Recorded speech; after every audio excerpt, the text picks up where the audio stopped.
Hello. Paige, obviously things didn't go how you hoped they would go tonight, but talk about the experience. It seemed all week long it was, kind of special for you. Did any of that factor in? Were there nerves? Would anything kind of leading up to this make the performance tough for you tonight? No, Michelle Waterson's a really good fighter. She used to be the atom weight champion of the world for Invicta, and that's a really big deal. So I know she's going to go very, very far in this sport. I knew it was going to be a big test for me. Gotta work on my jiu-jitsu, apparently, so I'm going to do that. A couple of tough spots for you, when you've been in these headlining positions.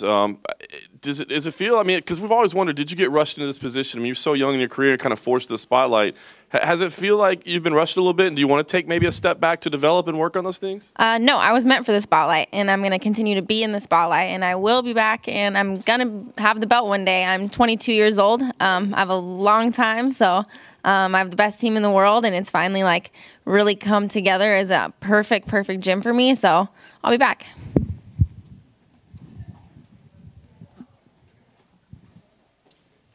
Hey, Paige, you talked about this before. You have so many opportunities outside of the octagon, and you didn't really want to talk about that before the fight. But now when you look at whether it's movies, whether it's wrestling, whether it's whatever, how do you balance all these people kind of want to work with you?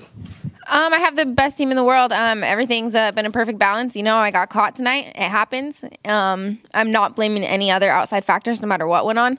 Got caught, and it happens in this sport. It's a fight. Absolutely anything can happen, whether I had the best camp in the world or whether I had circumstances that put me back. It doesn't matter. So I'm just going to go out there and train hard, get better.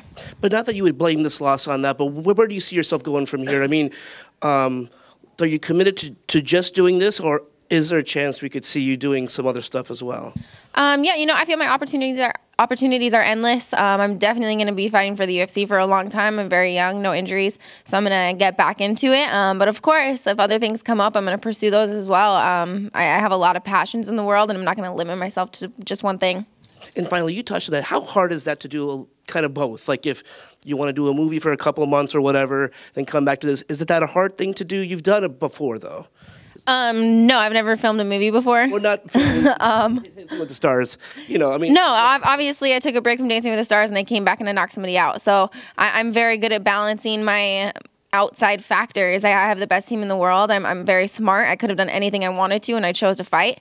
And I'm going to continue to balance my schedule. People get caught, and I'm not gonna overthink it. I need to work on my jiu-jitsu, and that's it.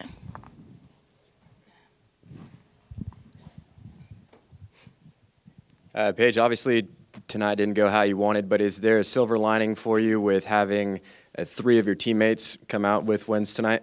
It feels huge. Obviously it means I need to trust the system. They have amazing wins. Hector Sandoval came out here and put on a dominant performance.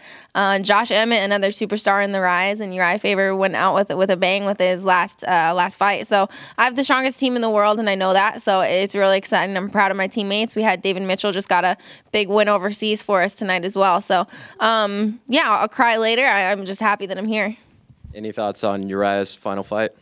I actually didn't watch it. It was too hard for me, so I'm gonna go back and rewatch it. But I know he did great. Yeah, what's next for you?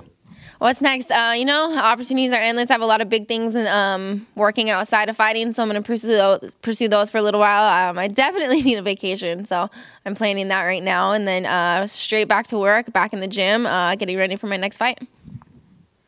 Paige, you kind of answered the question I had for you just now, but I guess, we always ask, like, what is next for you? What opportunities do you have? Because you do have these sort of dual lives. How do you make that decision at the end of the day? I mean, ultimately, it is your decision, but what do you do? I mean, do you sit down and you have like a portfolio of here's all the entertainment options you can do, or you can jump back into fight camp? Like, how does the process work of you picking what's next? No, I don't really have dual lives. I just have awesome opportunities. One of which is fighting, and I have a lot of other really awesome things going on outside of this. But no, my managers balance my schedule 100%. If something's not going to work for me, they immediately just eliminate it. And then if something's a good opportunity and it works with my schedule, we take it. Like before I fought Beck, I was supposed to be in a movie, and I turned it down because it was going to mess up my fight camp. So I know how to balance my schedule very, very well. Smart girl. But no, this just came down to not preparing my jiu-jitsu, and that's it. Do you think that there is like a magic number for you in terms of what makes sense? How many times you would fight a year? Like, did 2 feel right, or would you like to be a little more active? How many fights do you think make sense a year for you? Absolutely depends. Depends on my schedule. It depends if I have another big opportunity like Dancing with the Stars come up. It depends on, taking injuries. If I go into a fight and get injured, obviously you have to take time. So there's a lot of factors that play into it. I'm not hurt at all right now. So I definitely plan on going straight back into the gym, and maybe I'll fight in a few months. Maybe it'll be 6 months. Who knows? It depends on if the opportunity's right. Paige, we've talked about the love you get from Sacramento, your adopted hometown. Can you just talk about the walk-in tonight, seeing your name on the marquee, and the love from this crowd tonight for you? I'll definitely remember that walk to the Octagon forever.